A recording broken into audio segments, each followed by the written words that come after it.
Hello everyone, welcome back to my channel. তোমরা সবাই কেমন আছো? আশা করি তোমরা সবাই খুব ভালো আছো। তো আমিও মোটামুটি ভালোই আছি। আজকে হচ্ছে রবিবার আর এখন বাজে সকাল 11টা। আমি আছি বাবার বাড়িতে, সেটা দেখে বুঝতেই পারছো।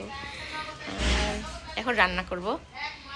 আর তোমাদের সাথে একটা জিনিস শেয়ার করা হয়নি, সেটা হচ্ছে আমি চুলে হেনা করেছিলাম, সে তো ভিডিও দিয়েছি। তবে হেনা করার পরে চুলের অবস্থাটা কি কিচ্ছু শেয়ার করার টাইম পাইনি। তোমরা অনেকে জিজ্ঞেস করছো চুলের কালারটা হয়েছে কিনা। তো দেখো কালার কিন্তু হয়েছে, কি করে বুঝবে? দেখো আমার যে পাকা চুলগুলো ছিল এখানে সাদা সাদা, সেগুলো কিন্তু দেখো কি সুন্দর লাল হয়েছে, তাহলে বোঝা যাচ্ছে চুলে কতটা কালারটা হয়েছে। আর এবার পেছনের চুলটা কেমন লাগতেছে ওটাই তোমাদেরকে দেখাবো। আর আমাকে ভিডিওটা করে দেবে হচ্ছে বোন। আয়,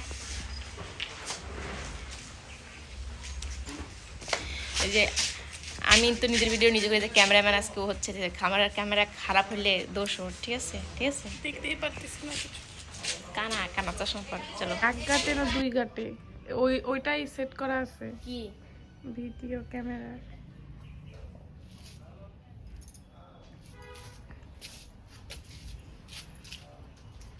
কালার বোঝা যায় না, একটু কাছে আয়। যায় না বুঝারে। চুলগুলো একটু বড় হলে থেকে কালার পরে বুঝি না।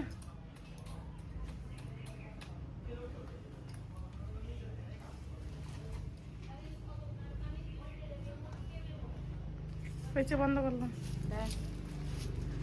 তো দেখো এই যে এত রৌদ্র, চুলের কালারটা যেন নাকি বোঝা যাচ্ছে না। আর আমার চুল এমনিতেই এত কালো, কি আর বুঝবা তোমরা। তবে ওই পাকা চুলগুলো দেখলে বোঝা যায় যে চুলের কালারটা হয়েছে, মানে একটু লালচে লালচে বোঝা যায়। পাকা ওই যে এই দিক থেকে দেখা যায় রে, এই যে। তো এত রৌদ্র ছিল দেখে বলে বোঝা যাচ্ছে না। তো এইখানটায় দেখো চুলটার কালারটা কি সুন্দর লাগছে দেখতে, হালকা হালকা লালচে লালচে, খুব ভালো লাগছে দেখতে। হয়তো তোমরা বুঝতেই পারছো কালারটা দেখে। আর এ পাশ থেকে ও ধরেছে, এ পাশ থেকে বোঝা যাচ্ছিল না, কিন্তু আগে যে পাশ থেকে ধরেছিল ও পাশ থেকে ধরে খুব সুন্দর বোঝা যাচ্ছিল। তো এখন আমি চুলটা একটু আঁচড়ে নিচ্ছি। আজকে তো শ্যাম্পু করেছি আমি, আর হেনাটা করা হয়েছে না হলেও 1 সপ্তাহ বেশি হয়ে গেছে। আমি কদিন সময়ই পাইনি এই চুলটা ঠিকমতো ভিডিও করব, যে কদিন থেকে কাজে ব্যস্ত আছি এর জন্য। আর আজকে মনে পড়লো, আর বোনও ছিল ভিডিওটা করে দেওয়ার জন্য, এর জন্য আজকে করতে পারলাম। তো দেখো যে লালচে লালচে ভাবটা কিন্তু বোঝা যাচ্ছে। আরও বেশি ছিল, যেহেতু কয়েকদিন হয়ে গেছে। এরপর আমি 2-3 বার শ্যাম্পুও করেছি এই কদিনের মধ্যে, যেহেতু 1 সপ্তাহ পার হয়ে গেছে। তো আর কি, তবুও কিন্তু এখনও কালারটা আছে। আর এখন আমি রান্নাটা বসাবো, মানে বসিয়েওছি। তো সকালে খাওয়া দাওয়া সবার হয়ে গেছে, শুধু আমি খাইনি। আমি রান্না হবে তারপরে খাবো, কারণ খাওয়া দাওয়ার পরে রান্না করতে ইচ্ছা করে না। আর সোনু আছে ওর মানির সঙ্গে ঘরে। এখানে এলে সোনু ওর মানির পেছন ছাড়ে না, আমি একটু বেঁচে দেই এর জন্য। এখন রান্নাটা করি আর বসে বসে কয়েকটা শর্ট ভিডিও করি।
রান্না কিন্তু মোটামুটি শেষের দিয়ে।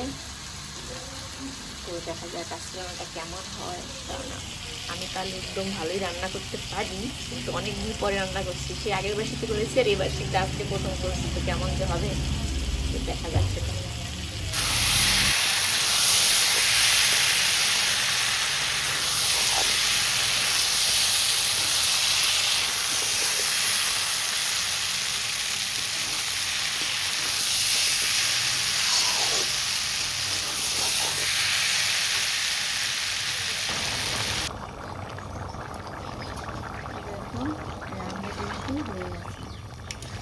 একটু ঝোল ঝোল রাখতে হবে, কারণ আমরা তো সম্পূর্ণ খেতে পছন্দ করি না, একটু ঝোল রাখতে হবে। আর আলুর সবজি তো একটু করে শুকিয়ে যাবে ঝোলটা দিয়ে।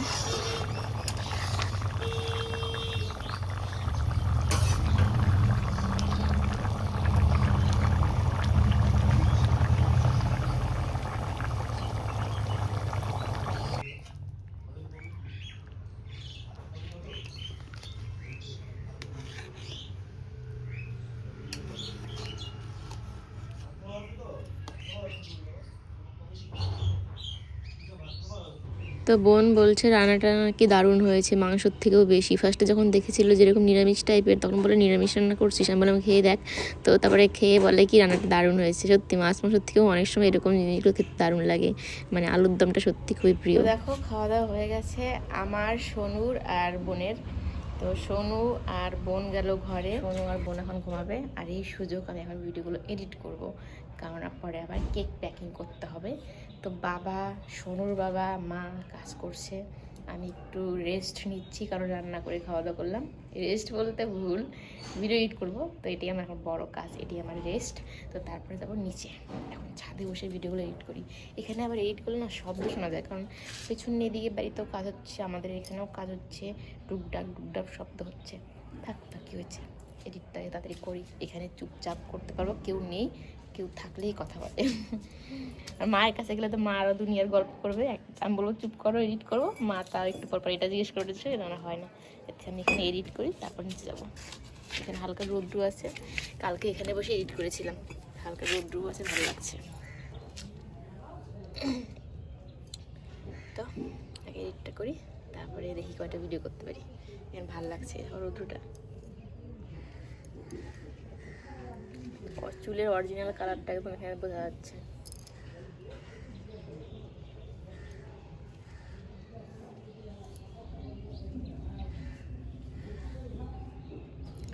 কোনো মতো ভিডিওটা এডিট করা হলো, আর এদিকে মা ডাকছে, প্যাকিং করতে হবে, প্যাকিং না মানে স্টিকারগুলো লাগাতে হবে। তো যাই নিচে, বাবা এখনই উপরে উঠলে আর নামতে ইচ্ছা করে, নামলে আর উঠতে ইচ্ছা করে না, পা ব্যথা হয়ে যায়। তো যাই কাজ করি।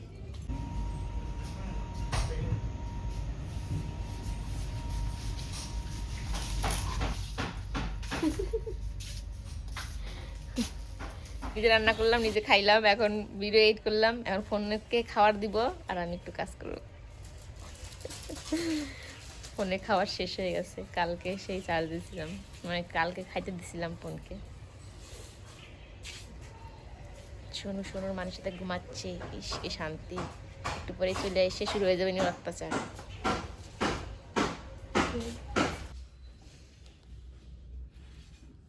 বুঝে বললো পরে দিয়ে, বলে কি সকালের জন্য রেডি করলো।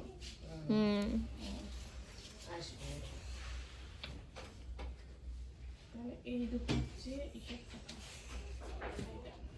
দেখো 10টা বাজে, বাড়িতে এলাম, আর এখন বাড়িতে জামা কাপড়গুলো গোছাবো, পুরো বাড়িতে একদম একাকার।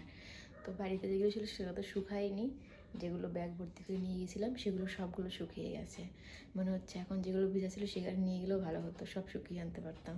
আর বাড়িতে তাকানো যাচ্ছে না, কি অবস্থা। বাড়িতে খাওয়া দাওয়া করে এসেছি, সোনু আর সোনু বাবা খাচ্ছে এখন, আমি এখন বিছানাটা ঠিকঠাক করবো। তো চলো আজকের ব্লগটা এই পর্যন্ত, ভালো লাগলে অবশ্যই লাইক করো, নতুন হলে চ্যানেলটি সাবস্ক্রাইব করে পাশে থাকো। দেখা হবে নতুন একটি ব্লগে, সবাই ভালো থেকো, সুস্থ থেকো। 25শে ডিসেম্বর পার না হওয়া পর্যন্ত একটু ফ্রি হতে পারছি না, রোজ দিন ব্যস্ত আছি আমরা। তো চলো এভাবেই কাটছে দিন এই কদিন। Tata, by.